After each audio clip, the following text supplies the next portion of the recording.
connais.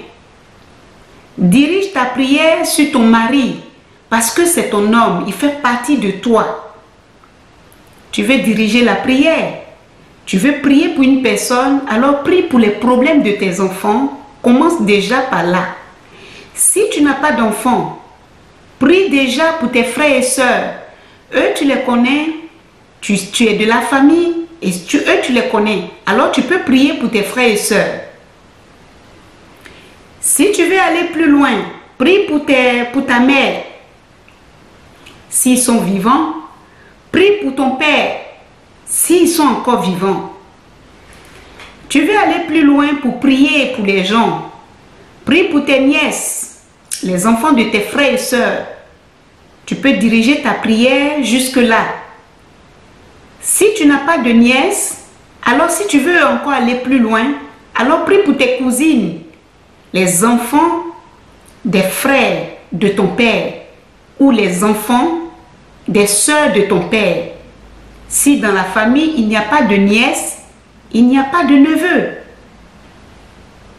Si tu veux aller plus loin pour prier pour une personne, prie pour tes oncles et prie pour tes tantes.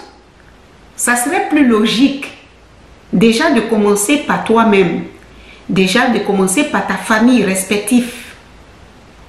Parce que tout le monde n'est pas loin pour prier pour une personne d'une autre famille. Tu peux prier pour tes ennemis parce qu'ils font partie de ta vie. Parce que sans eux, tu ne peux pas te réveiller et tu ne peux pas comprendre que la prière doit te mettre en sécurité. Alors Dieu lui-même dans la Bible demande à ce que vous priez pour vos ennemis, pour que Dieu leur donne longue vie, pour qu'ils puissent continuer de voir ce que vous êtes devenus malgré tout ce qu'ils ont prévu, tout ce qu'ils ont préparé à votre insu. Beaucoup de personnes font l'erreur de prier pour des gens qui ne font pas partie de leur famille. Ça peut arriver parce que une amie en souffrance, alors je prie pour elle pour que Dieu lui vienne en aide. Ça, c'est logique. On peut prier pour son ami, on peut prier pour des gens qu'on ne connaît pas. Mais voilà l'erreur que des gens font qui leur coûte des problèmes, qui leur ramène des problèmes.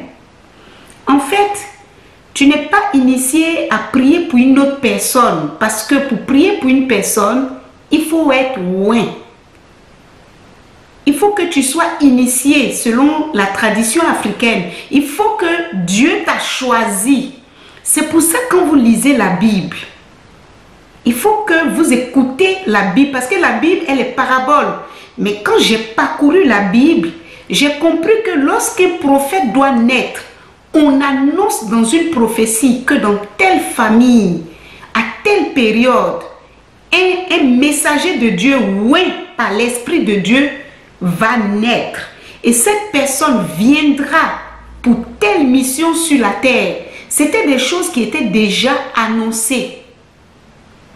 Tout le monde n'est pas habilité à prier pour une personne pour libérer la personne de quoi que ce soit. J'attire votre attention sur le sujet parce que il y a beaucoup de pasteurs, beaucoup de prophètes qui, sans s'en rendre compte, se mettent en danger face à des démons ou à des situations où ils essaient de libérer des gens qui sont en captivité, pris en captivité par des démons. Tu n'es pas initié et tu décides d'aller prier pour ton ami ou tu te mets dans une sorte d'évangile pour aller prier pour une personne qui est prise en captivité par les démons ou par la méchanceté des gens.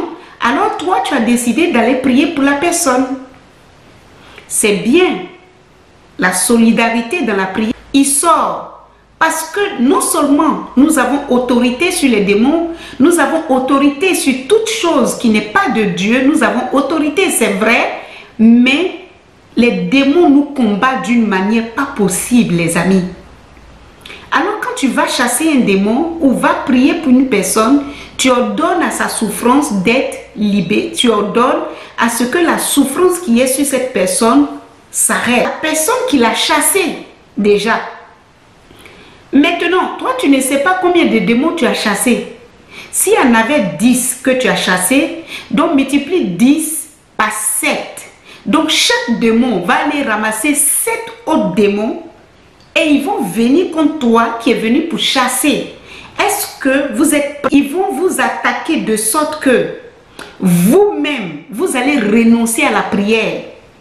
C'est en ce moment-là, vous vous retrouvez dans des situations où même vous oubliez maintenant de prier. Parce qu'ils vont déjà commencer par l'assoupissement. L'assoupissement, pour quelqu'un qui a une vie de prière, arrivé un moment, quand le moment arrive ou l'heure de la prière arrive, vous remarquez qu'une certaine lourdeur arrive où vous n'avez même plus envie de prier.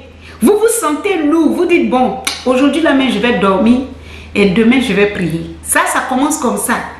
Non, aujourd'hui je vais dormir et demain je vais prier. Au fur et à mesure, et votre vie de prière commence à changer. Votre vie de prière commence à changer. Vous ne priez plus comme d'habitude. Vous commencez à vous retrouver dans une lourdeur pas possible. Et quand ça commence comme ça, après vous commencez à vous énerver. Et c'est parti. Le diable, il a gagné. Quand vous, malgré que vous êtes fatigué, malgré que vous êtes assoupi, vous continuez dans la prière, alors ils vont toucher quelque chose qui vous tient à cœur. C'est pour ça, je vous exhorte, si toi-même là, si toi-même tu n'as plus de problème, il faut prier pour les enfants de ta soeur. Si toi-même tu n'as plus de problème, il faut prier pour les enfants de ton frère. Il faut prier pour eux. Eux, ils ont besoin plus de toi. Au moins, c'est dans ta famille. Mais quand tu vas prier pour quelqu'un d'autre, si tu n'es pas prêt, il faut laisser. Pour vous-même là, vous n'avez pas encore fini vos problèmes. À ne pas chercher d'autres problèmes ailleurs. Parce que s'il y a quelque chose que le diable déteste, c'est la prière. Voilà, dirigez la prière pour prier pour une personne, pour libérer la personne, alors que vous n'êtes pas préparé, vous n'êtes pas prêt, et où Dieu ne vous a pas appelé dans ce genre de travail, limitez ça à votre famille. Ça va vous aider, les amis. Je ne dis pas que vous ne pouvez pas prier pour les gens, mais allez imposer ou libérer une personne parce que vous avez maintenant la force pour prier. Réglez déjà vos problèmes, les amis. N'allez pas chercher les problèmes et les démons. Voilà, de prier jour et nuit. Priez sans cesse, car le diable...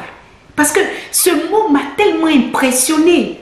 Je me suis demandé, mais si la Bible dit prier sans cesse, ça veut dire que nous sommes dans un combat perpétuel contre les œuvres des ténèbres. Mais qui est les œuvres des ténèbres réellement? Parce qu'on ne les voit pas. Alors la prière nous met dans une sécurité, alors n'allez pas chercher d'autres problèmes ailleurs. Je vais aller prier pour telle personne. L'évangile de Dieu se fait oralement. Et regardez bien dans la Bible, quand les gens étaient en train d'évangéliser, ils criaient dans la rue, Jésus revient, Jésus revient, Jésus revient. Les gens criaient, mais jamais, c'est incroyable quoi. Jésus lui-même, qui avait le don de guérison envoyé par Dieu lui-même, en fait, tu ne peux pas comprendre. Tu te dis, mais quelqu'un qui a un don de guérison spectaculaire, un don de guérison pour guérir n'importe quelle maladie en une fraction de seconde. Quand tu regardes et tu vois des gens en train de le tuer, en train de cracher sur lui, en train de l'accuser, en fait, ça ne vous fait pas peur. Ce n'est pas les êtres humains qui sont là, qui sont en train de combattre. Ceux qui ont tué Jésus, ce sont les démons qui ont utilisé des gens faibles, comme des gens que le diable pouvait posséder et utiliser pour atteindre son objectif. Alors, prier pour une personne, ce n'est pas aussi simple. C'est ordonner au monde des ténèbres de libérer cette personne. Mais pour aller faire ça, est-ce que c'est dit à Dieu au secours? Vous oubliez tout, n'est-ce pas? Voilà, n'allez pas chercher de prier. Priez pour les enfants de vos frères et sœurs. Limitez-vous à là. Priez pour vos ennemis. Dieu va vous bénir. Mais n'allez pas chercher les problèmes comme certaines personnes qui me disent, ah, je suis allé prier pour tel. Toi-même là, tu n'as pas fini tes problèmes. Tu vas prier pour quelqu'un pour le libérer. Ah, quand les problèmes de cette personne vont venir, est-ce que tu pourras gérer? Affaire de chrétienté là, ça doit être quelque chose de privé. La chrétienté là, c'est personnel. Avant, personne n'osait dire même qu'il est religieux. Mais je ne sais pas, de nos jours, c'est normal pour montrer une bonne image. Les gens ont besoin de dire qu'ils sont pasteurs, ils sont chrétiens, ou bien ils sont trucs pour montrer une bonne image d'eux. Non, les amis, c'est privé la prière. Elle est personnelle et secrète. Votre communion avec Dieu doit être une communion secrète. Elle ne doit pas être une communion populaire. Ça va vous mettre dans les problèmes.